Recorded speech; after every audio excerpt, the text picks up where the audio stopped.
Well, Charlton, thanks for being on the Leadership Lounge. It's funny because it's an impromptu. You were already here doing some consulting for like leadership and business structure, organization. But I think kind of your story and then your expertise is so important. And yeah, I would like to, how'd your parents come? Was it from Charlton Heston? Is that how they got? They liked the name Charlton Heston. Yeah. Okay. And my grandpa's name's Charles, uncle's name's Chuck. So there's a little bit of a time, but they really just like the name. Yeah. So why don't you talk a little bit about what you're doing now, and then go back, maybe start high school, the journey to get where you are now. I think that's a good way to start. Yeah. So now I am a business coach and EOS implementer. EOS stands for Entrepreneurial Operating System. It's a complete system of simple, practical tools, really timeless concepts, things that have been around for 100 years, they're going to be around forever.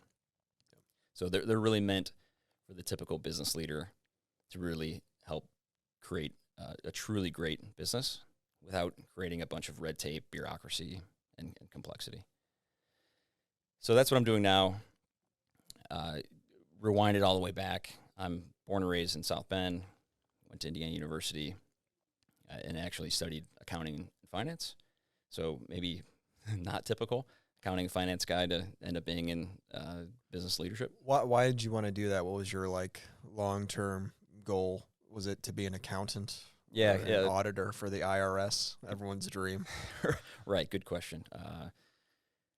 Yeah, it's probably more just about money. So I'm a first-generation college grad, so I was doing it really on my own, and I knew there were a ton of jobs in accounting.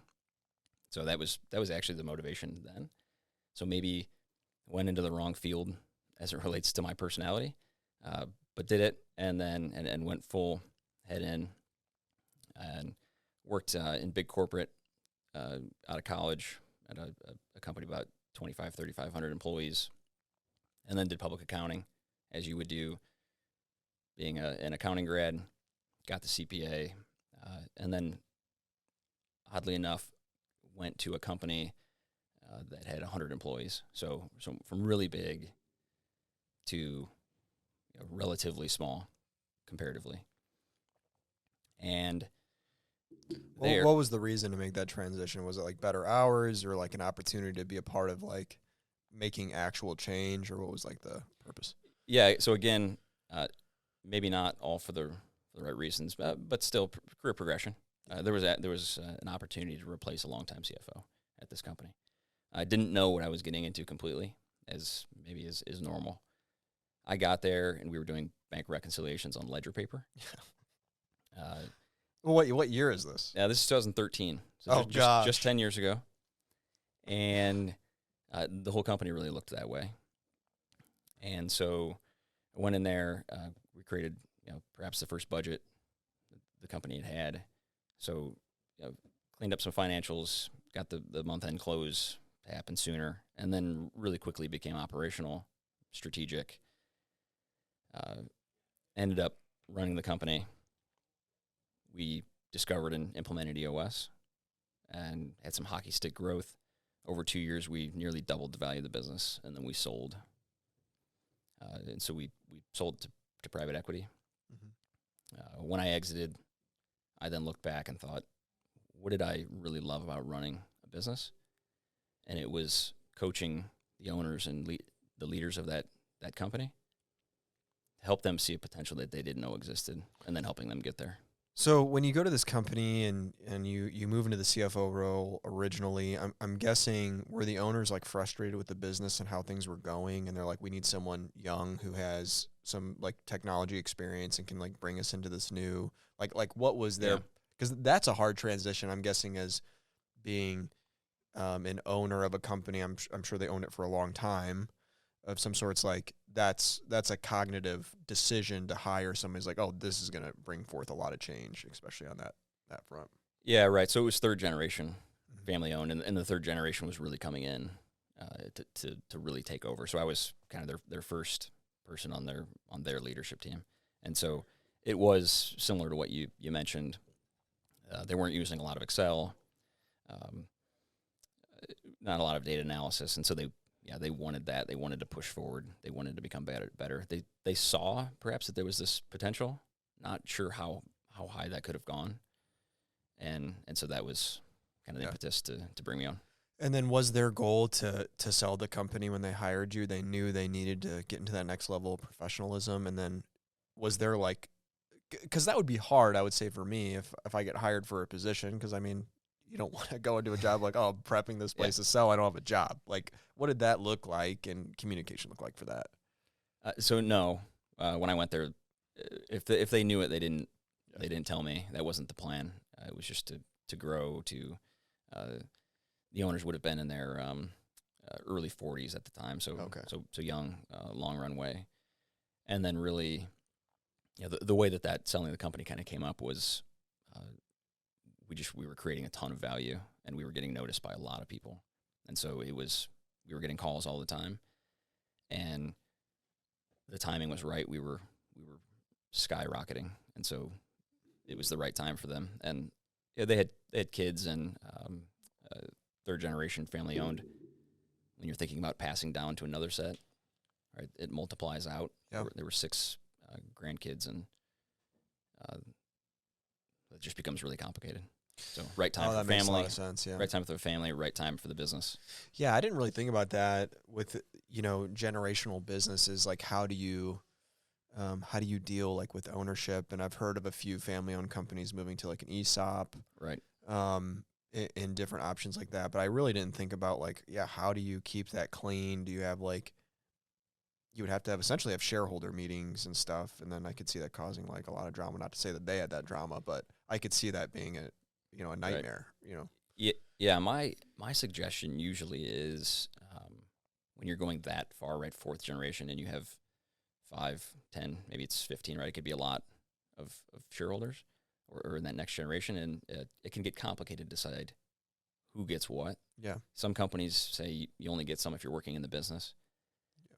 What I typically suggest is that it becomes like a family office, right? And so it's professionally run. All of those people are shareholders in equal way, right? They vote on the board. On who gets on the board. They may be on the board, right? But it's still there for their benefit, but it's professionally run. So would you say that typically you would hire like an outside CEO, and then, okay, if you do have a family member that does have talent and can add value, they get paid, a reasonable salary. So in a family office, I'm not super acquainted with how that works. Is that typically like a trust that owns, and then, the board members are part of that trust, or how does that typically, I mean, in your experience, I don't know, maybe it's different.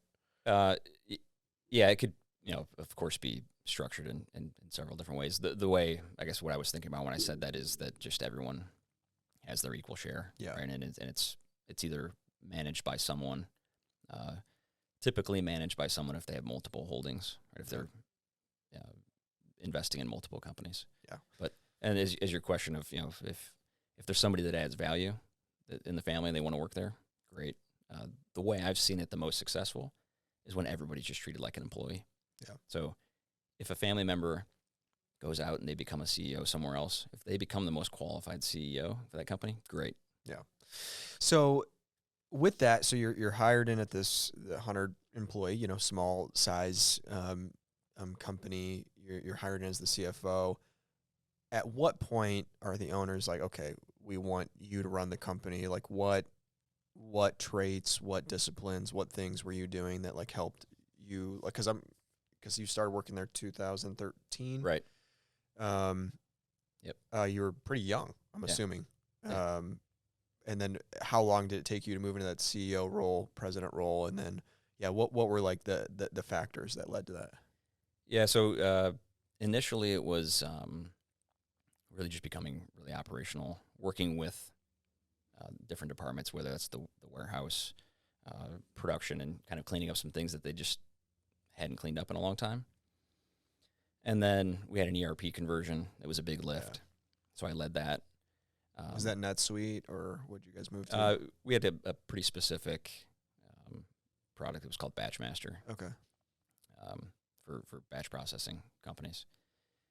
So bigger projects like that, and then starting to get more involved in sales, and then strategy, right? Bringing in perhaps folks to help us run our our management team meetings, start talking about the right stuff.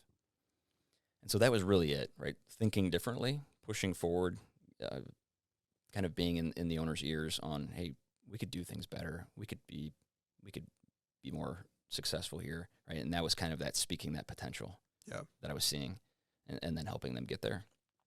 And then there was this, to your question about how long did that take, there was kind of this quasi CFO, CEO role that I kind of was in, and we had talked about me potentially being CEO one day. One of the owners said, look, if there's going to be someone, it's going to be you. Mm-hmm. All the while, they're kind of more and more living the life they want to live from a personal standpoint. Yeah. And then it was actually when we were introduced to EOS is when the formal change happened, because we had another implementer show us the accountability chart and the visionary and integrator. And so we just went over that with one of our, a guy who ended up being a board member of ours. We went over that with me and the owners, and we said, okay, who's the visionary? They said, well, we are, which they were. And then it was kind of like, oh, wow, I guess Charlton's the integrator and he's the CEO. So that was really how it happened formally. I had a great CFO that I hired. I hired her as an accountant, and her and I were really the ones that kind of flipped all the departments over a course of about 7 years that she was with me. What was so separating out your direct labor?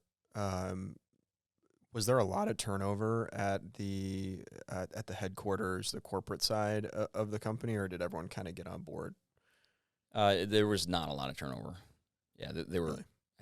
I don't remember the numbers exactly, but a big percentage of people had been there over 15 years. Yeah, wow. So, and a lot of that was, I think, what people call now, they'll say a family feel, right? But it was really a company built on deep relationships. And that came from how the owners treated people over many years. They got good people, and great relationships were built. Yeah.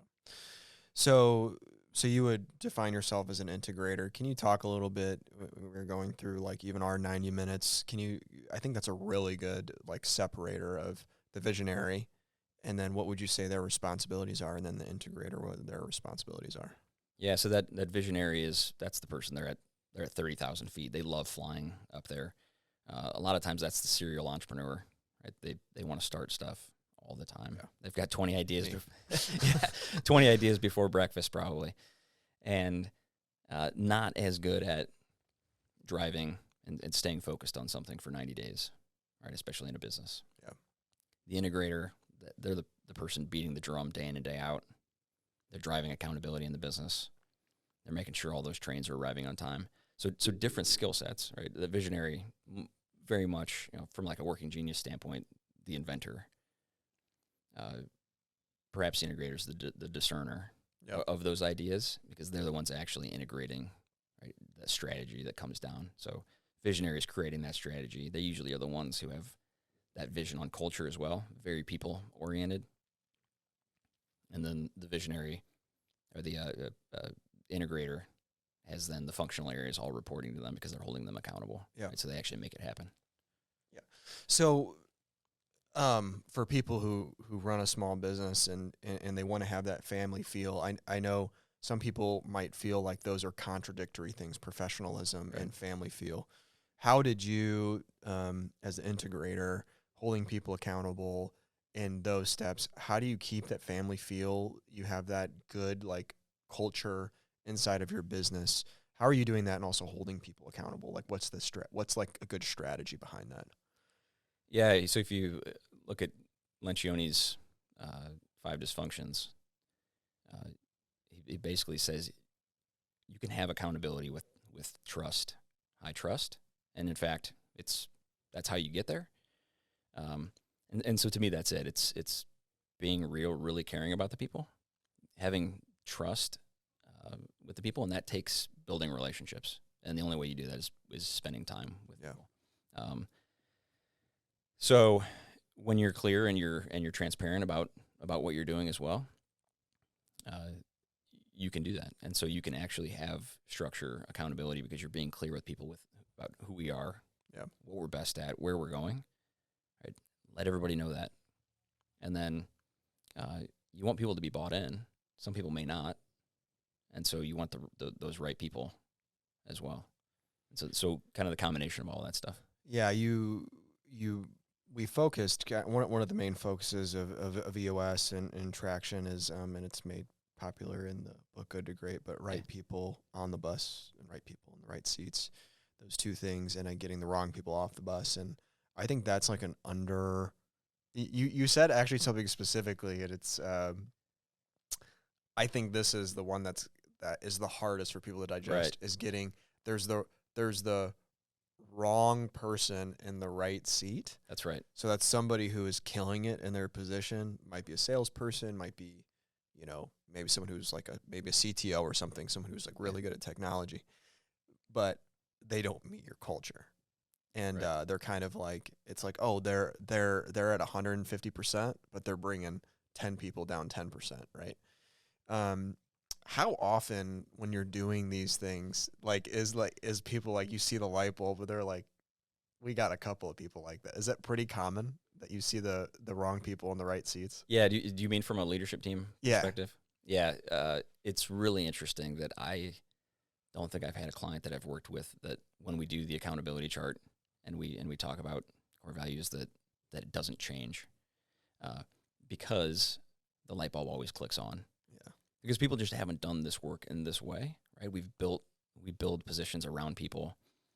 We think, as I said earlier, wow, how am I going to find somebody to replace that person? How could I get somebody with that same experience? They have so much experience in our industry.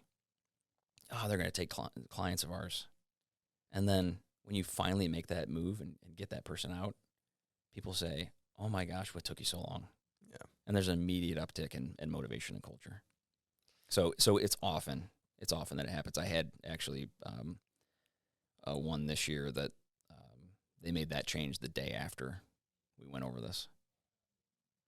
Wow. Yeah, we went through the accountability chart, and the day after they made a structure change because it was that clear. Yeah. So, you know, we kind of were talking about earlier, like our business, we've had just really good steady growth. And you kind of look at, like, a lot of times when you get into the day-to-day operations, you're like, oh, like, we need this person to meet this day-to-day thing.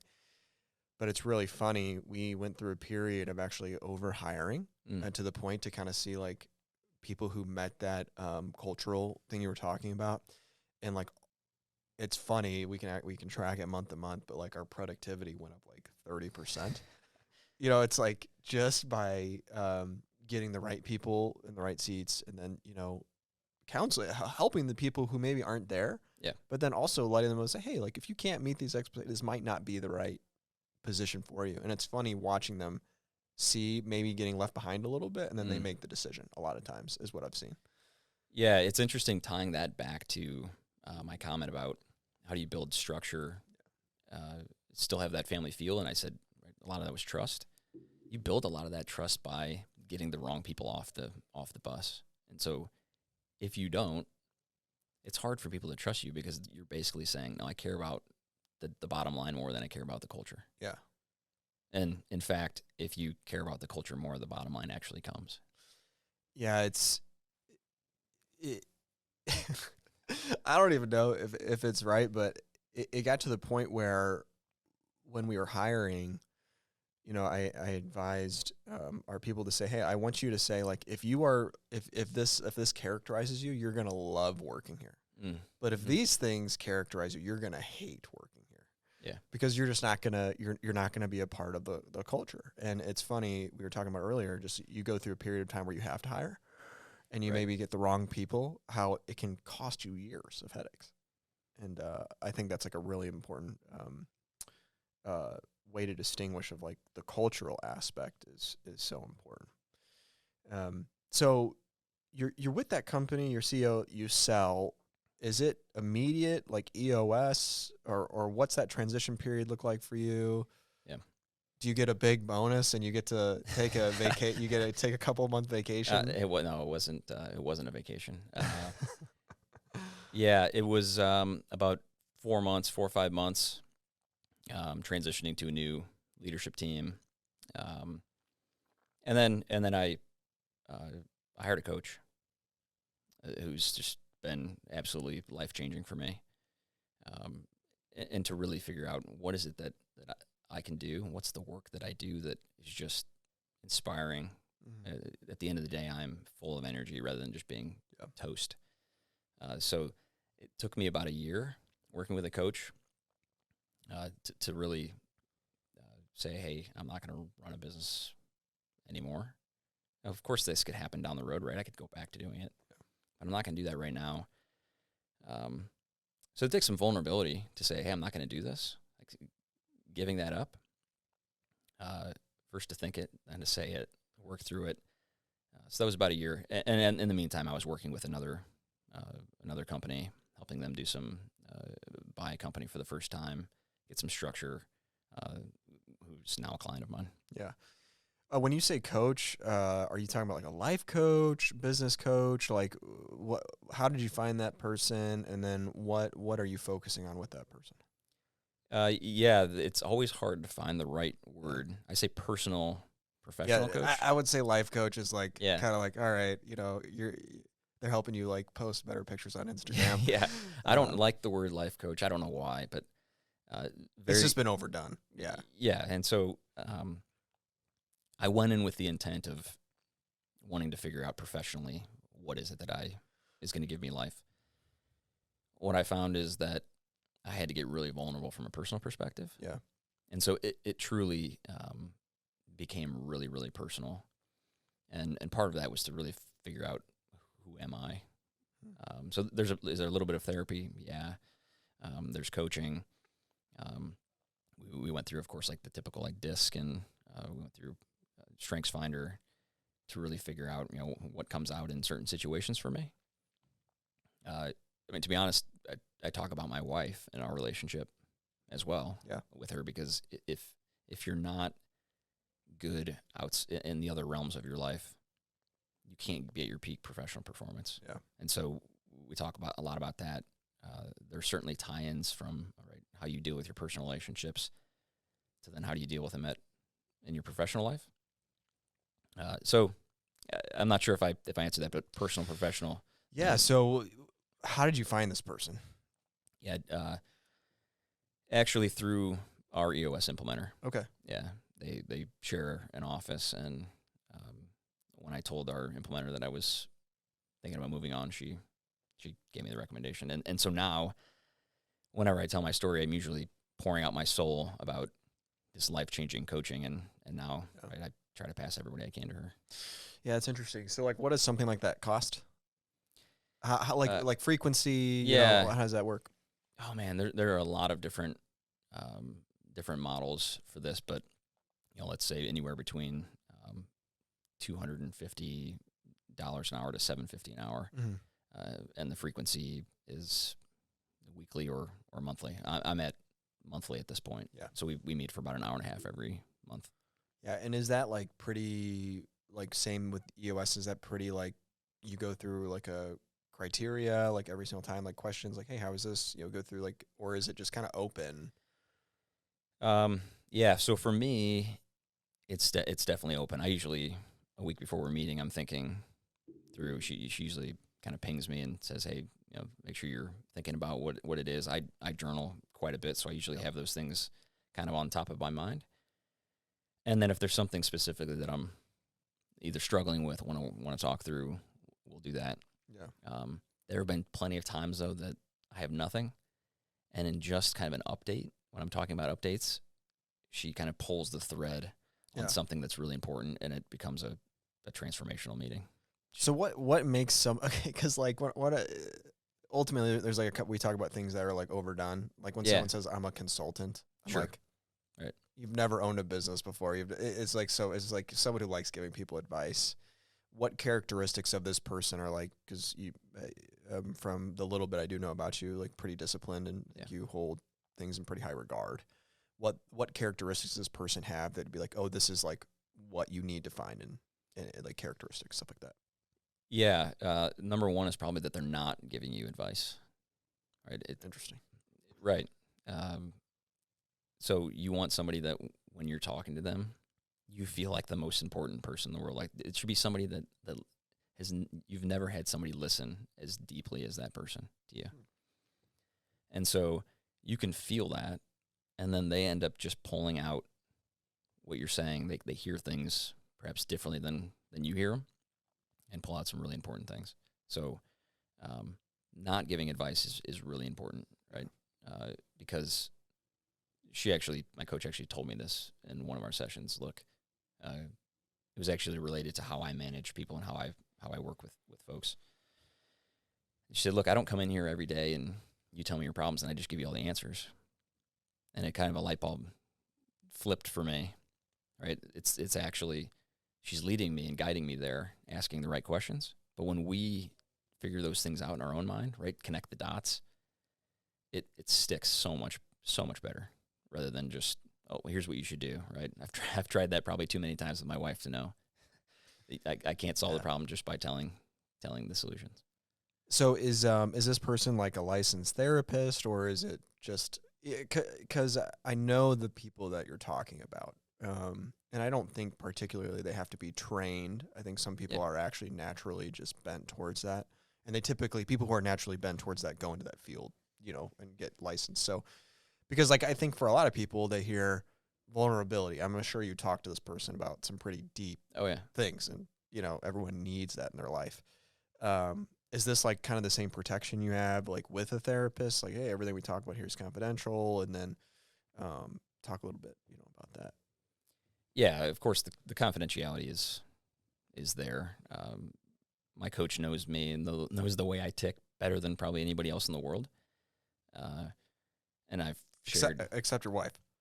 Well, she probably knows how I tick better than my wife, right? Because there's no filter and there's no baggage and emotion coming along with it. So your question, I think it was that, how are they the same as a therapist? Yeah. What does that look like? Number one, trusting that, what you're talking about with that person is, how did that work for you? I'm assuming like, okay, coach, like what did like the first session look like? And then what allowed you to kind of open up, and what kind of protection surrounds that?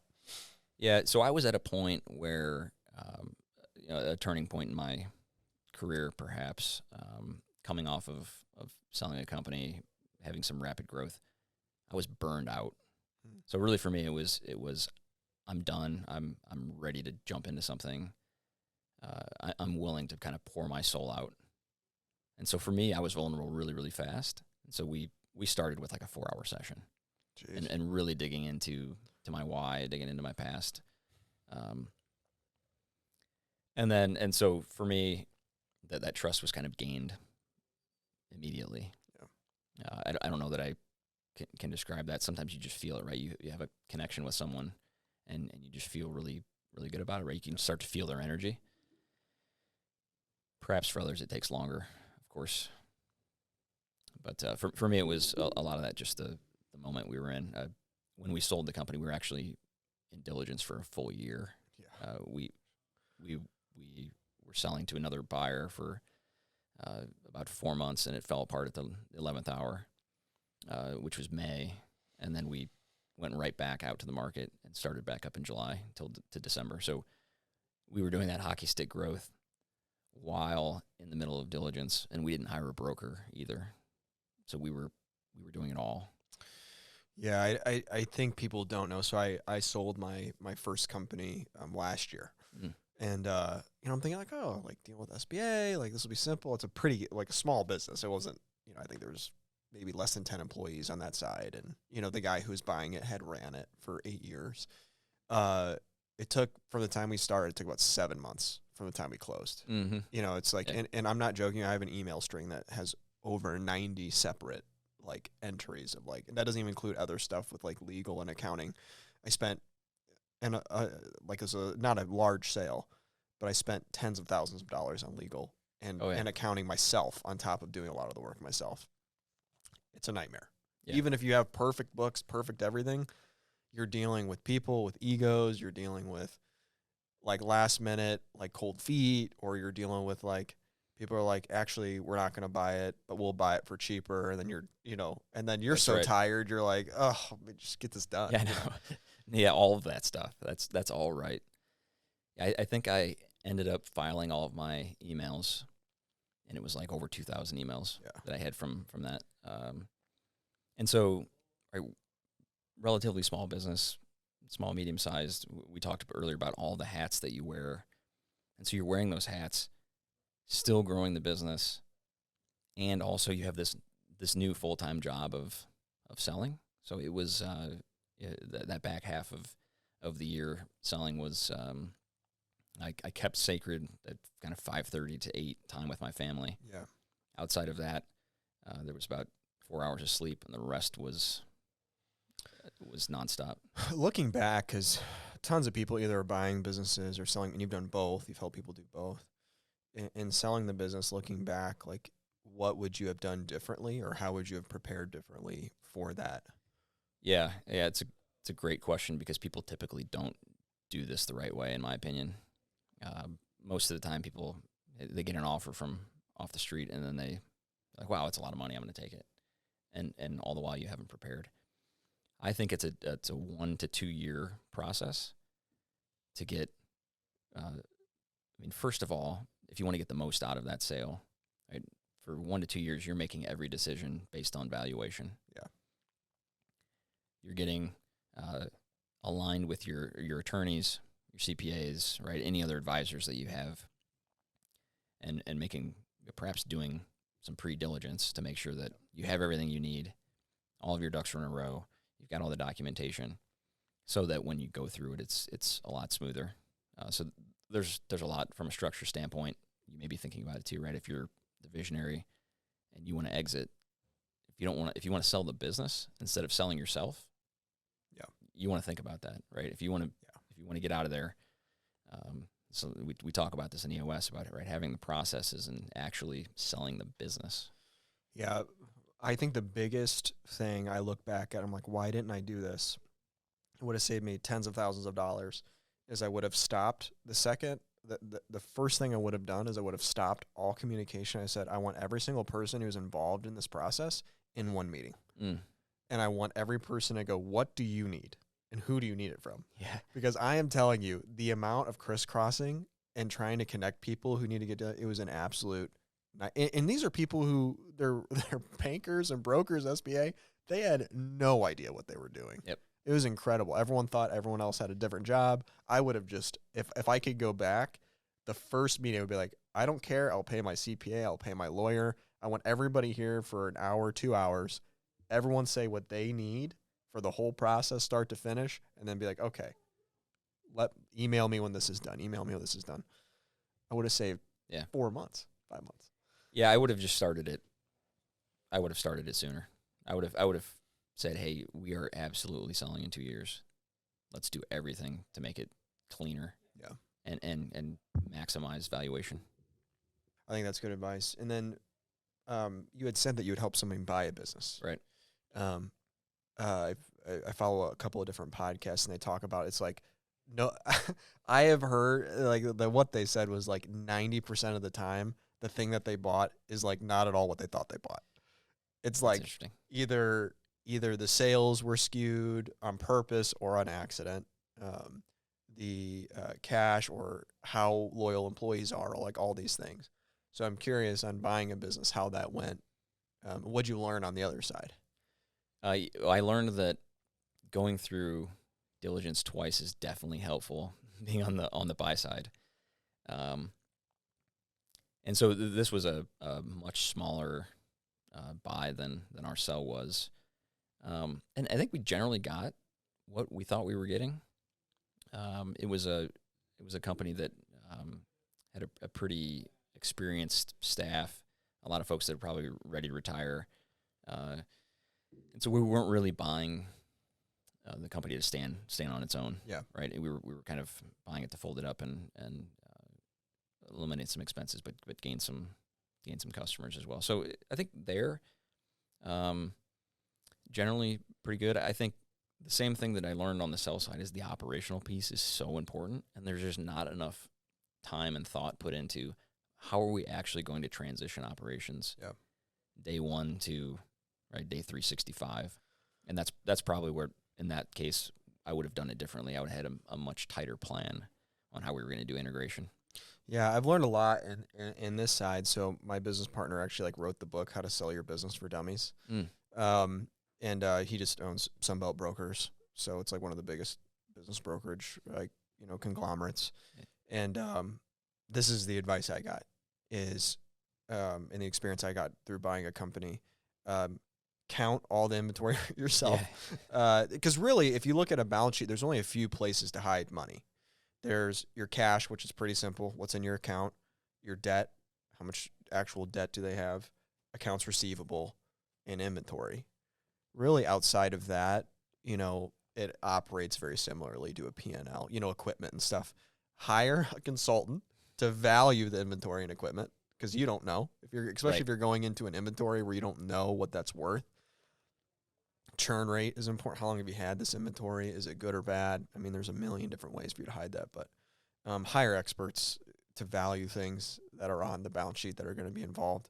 The other thing too is my business partner always said, never, if you don't have to, never use the accounts receivable as a purchase. Let them keep that. Say, hey, you're responsible to collect that because that just saves you. Yeah. And I thought that was really good advice.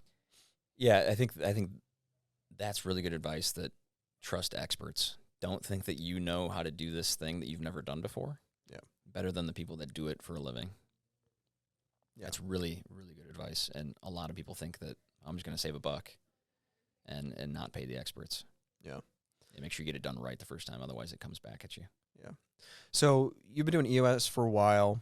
What would you say if you were to boil it down to 3 issues that are the most common and easiest to fix, right? I don't want to say easiest to fix, but it's hey, these are 3 principles that I see being done wrong, very typically in 3 ways, maybe through the EOS process, that you think could solve those issues. Yeah, so I think one of them is just communication with the leadership team. Another is having priorities and knowing what's the most important thing that you need to be working on. Yeah. And the third is, really a lot of these are tied together because a lot of this is getting on the same page and having the right priorities.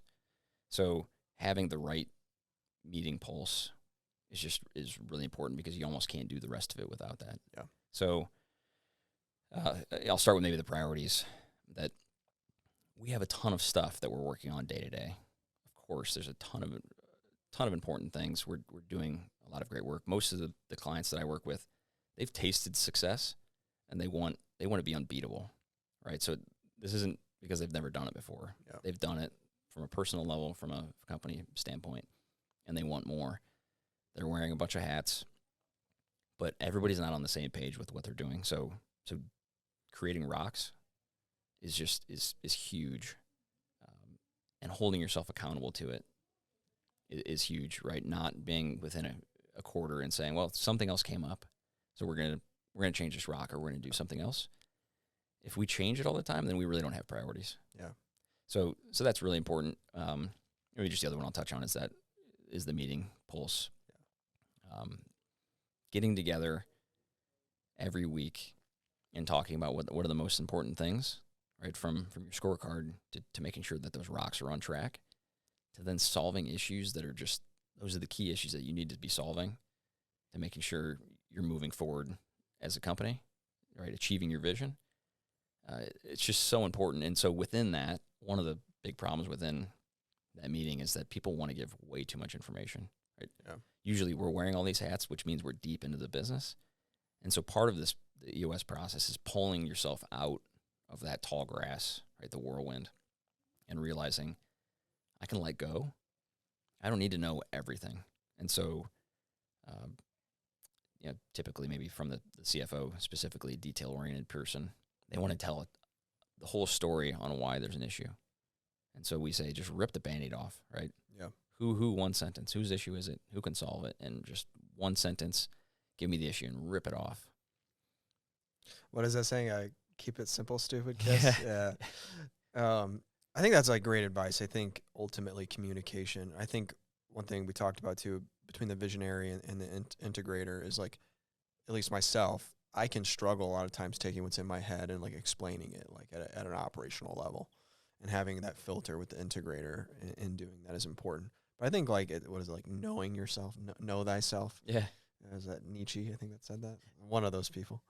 It is important because if you don't know what you're good at and what you're bad at, you're just gonna cast, a really broken, really broken communication to your people of this person is good at this and they take care of that problem. Um, Yeah, we talked about that a little earlier. You said somebody who's run on EOS, the visionary says, "Well, geez, what do I even do now?" yeah, And part of that is understanding where your benefit is, right? And I think in our society we've said, well, to be successful, to be looking like you're doing a lot, you have to be doing a lot, and so that's tangible. And for a visionary, it's not always tangible. It's usually not, right? It's ideas, Yeah. it's strategy, it's culture. That stuff's not tangible, Yeah. and but it doesn't mean it's not really important. So knowing yourself is huge. I had a client that he was in operations, and through this process realized, no, he's actually the visionary. Mhm. And he said, wow, you're like giving me permission to actually be myself. And you have to know yourself to be able to do that. He read the rocket fuel book, and it just really resonated with him. Yeah, I think that's a good point because I think what's hard is when you're a small business owner, you're a doer. Like even if you're a Right. visionary, like you have to be a doer, and You have to be. Yeah. there's sometimes staying busy. There's like a sense of like I think that's I call that cheap peace, right? It's like, oh, I worked a 12-hour day. Look, I got this stuff done. But there's always this feeling of like I'm not doing what I should be doing, and that's what I'm saying is like that cheap piece of like, oh, like I stayed busy today, Right. but I didn't actually accomplish what I was supposed to do. I think that's what's really important. Yeah. And there's different stages too in a business as well. It's like, hey, when you have 3 employees, you can't just be like, hey guys, I'm going to sit in my office thinking you get to work.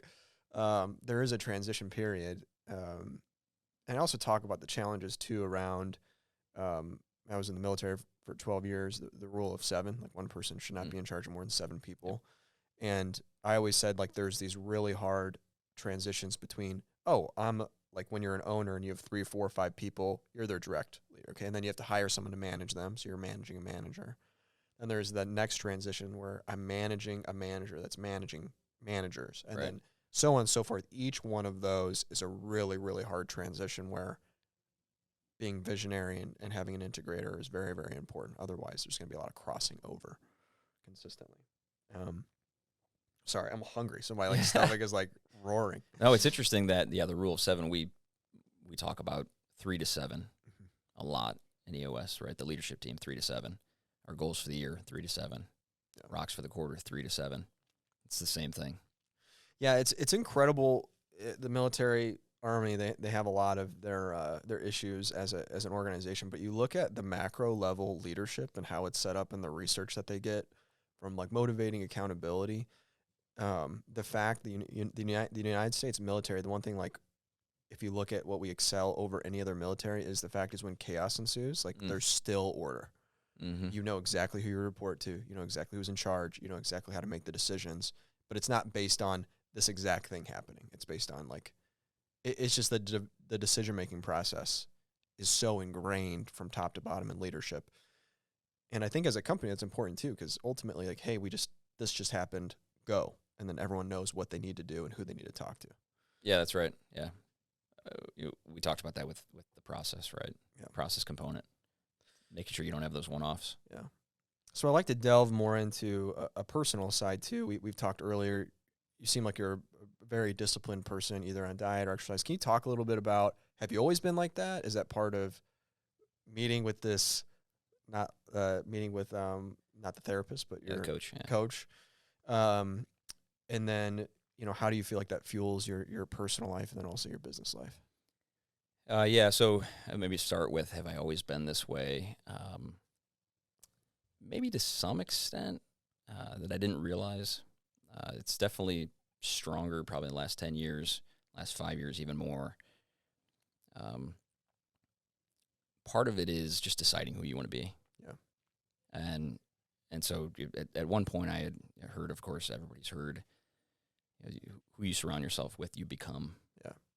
And so once I realized, hey, I want to be really disciplined, this is how I want to be, I just started spending time with those people that are like that. And then focusing on, right, cutting out the other things in my life that were not that. What that looks like then from a professional, personal standpoint is I have a list of my 5 priorities, right? I made a little list of 25, all the things I want to work on, focus on that I like. Yeah. And then I cut out the bottom 20 because they're stopping me from getting those top 5. What are those top 5? That's my faith, family, my health, helping others, and learning. So learning is my top strength on like StrengthsFinder. Yeah. That fuels me. So I love learning, connecting with people, and sharing what I learn with people to solve their problems. And then how have you structured your life around trying to fuel those things? It may just be very simple of don't do anything that isn't working towards my unique ability. And really, I've kind of come up with those 5 things that are the most important thing for me. And it also encapsulates what I'm best at doing. So it can seem extreme to some people, but I don't really watch TV. I don't really read the news. I'm not listening to a whole lot of podcasts. Yeah. I read a lot of books. I talk to a lot of people. I interact with a ton of companies, and I learn a ton of things. I'm not watching a lot of sports right now. Now, hopefully when my son's watching them, it'll be time spent with him, so it'll fall into one of those categories. Yeah. But it's truly just thinking I want to spend all of my time in increasing those most important things to me. And you said like the last 5 years. When did the company you were working for, when did that sell? Was that 5 years ago when you went through that transition period? No, it wasn't 5. It was like 2 years ago. 2 years ago, okay. Yeah. So you were at that company, moved into that CFO, COO role, and then that was like a big transition. And then was that a slow transition into a lot of that discipline, or was there like an aha or a light bulb moment where you're like, I need to get my life under control? Like, no, it wasn't. It wasn't a big defining moment. I started meditating in 2017, which was huge just for focus. And so I don't know that you could do all the rest of it without the focus and discipline. Yeah. And then I had it was actually right around the election in 2020. I had some interesting conversations with some friends and family that kind of rubbed me the wrong way, and really ultimately pushed me into digging into my faith a lot more. And so that was reading a lot more, talking to people a lot more. That also with the coaching just to help me figure out who I am and who I want to be. And I felt really passionate about who that was. And so I just want to be that person. Yeah. So there are other activities to kind of gain the discipline. Like I've got a gym in my garage at home. So now it's colder. And so I'm going outside in 32-degree weather to work out. And so it's not as much about the workout as it is the mental strength to be able to do it. Yeah, are you like an ice bath guy? It's funny because that was the next thing I was thinking about. Not really, no. I have a client who just got a really awesome cold plunge set up. No, I will cold shower. Yeah. And it's the same thing, right? I don't know about the health benefits. I'm not smart enough to know that, but I know that if I can have the discipline to do it, yeah, that's really what I'm looking for, right? Yeah, I think it's so much. So I've gone through periods of time of being pretty disciplined on that, and then coming off it, and then I do think that there's a sense of like it's shocking, and I think that's like I do it like when you get in, it's like your eyes might be like this, and you're like you can see a fly like 100 miles away. Yeah. But I think it's more it's like I wake up and I do the thing I least want to do right away. And then after that, everything else just seems like, I already did like a super uncomfortable thing. Oh, yeah. I can do all these other uncomfortable things. From there, everything's easy. Yeah. I think I seen on LinkedIn this week, somebody posted something along the lines of, "You're already self-disciplined to your current habits." Yeah, that's interesting. I thought that was, oh yeah, you're right. I guess I am. They're just not the habits that I want. Yeah. So maybe that's the issue. Yeah, I love that. How is that for, I mean, obviously you being super disciplined, is your wife similarly? Is she very disciplined, or sometimes you marry someone who's a little bit different? She's maybe getting there. She often will tell me, "Okay, I see that you're on this thing. Please don't be too extreme." So she's not as much as I am. Yeah, because it affects your whole life. I would say my wife was like a collegiate runner. You know, she was an unbelievable athlete, and I think that was more ingrained in her. And she's like more disciplined on the diet and everything, because I was like a part of her life. But it does affect, like it affects what groceries she buys, what she cooks, and everything. And I think that sometimes can be, because you don't want to force your spouse to be something they're not either. No, that's right. You want them to fall into it on their own volition and choice. I think that's like important too, because like I see in myself too, I'll get on like a kick, and then I'll want maybe my spouse to do it with me, but it's like, it's a thing of like patience. Yeah.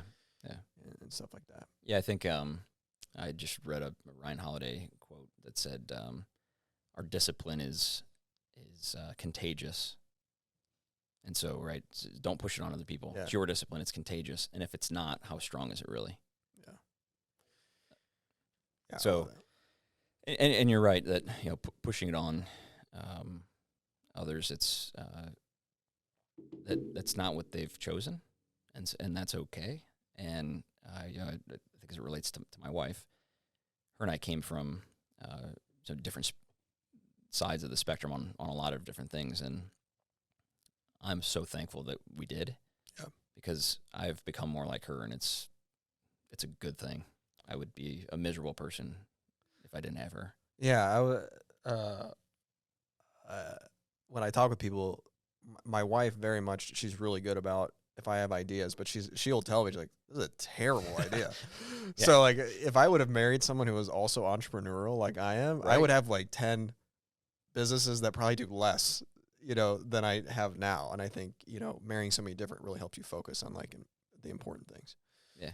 And the different things. And they bring different things. My wife is super creative. I don't have a creative bone in my body. Yeah.